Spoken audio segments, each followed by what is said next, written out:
Let us understand division of integers. Division is the inverse operation of multiplication. Let us see few examples.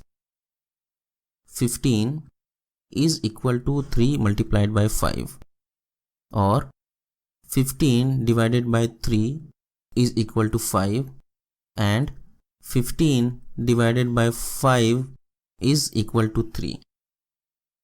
So we can say that for each multiplication statement, this is one multiplication statement, there are two division statements. Let us see.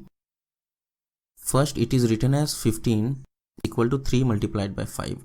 Let us divide both the sides with 3. So 15 divided by 3, we can simply write it down as 15 divided by 3 is equal to 3 and 3 will cancel each other and we will have only 5. So 15 divided by 3 is equal to 5. This is what we have written here. And other way we can also write like 15 equal to 3 multiplied by 5. Let us divide both the sides with 5.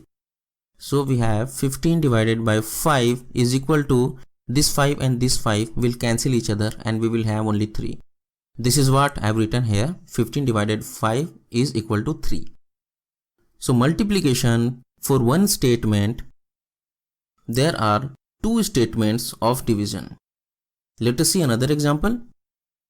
18 is equal to 6 multiplied by 3. This is how we write 18. 18 divided by 6 is equal to 3, and 18 divided by 3 is equal to 6. So for each multiplication statement, we have two division statements. And now let us find out what will be the sign of division when we divide one integer with other integer. This is a simple table. Let me write it down. Sign of division. When we divide two positive integers, then the result of the division will have a positive value. When we divide one positive integer with one negative integer, then the result will have negative value. When we divide one negative integer with one positive integer, then we get a negative value. And when we divide two negative integers, then we are going to get one positive value. Let us find out one example each.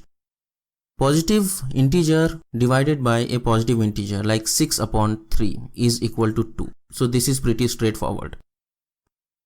When we divide a positive integer by a negative integer, suppose 6 divided by minus 3, then we need to perform division on whole numbers, that is 6 divided by 3 is 2, then we have minus sign. This is our second example. Third type is that when we have a negative integer divided by a positive integer, suppose minus 6 is divided by 3. Again, the division will follow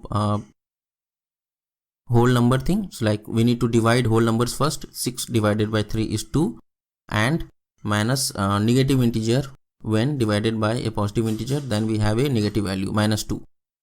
And finally minus 6 divided by minus 3, then we are going to have only 2, positive 2 plus 2, because when two negative integers are divided, then we are going to get a positive value. So this is how it works.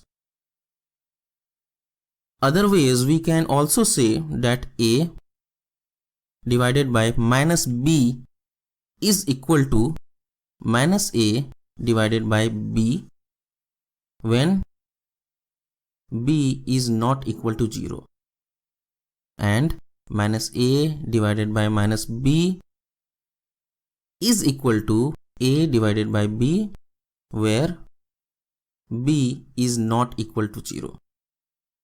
Now let us say we have an integer a is an integer, then any integer divided by 0, that is a divided by 0, will have a meaningless value. I mean, a divided by 0 is not possible.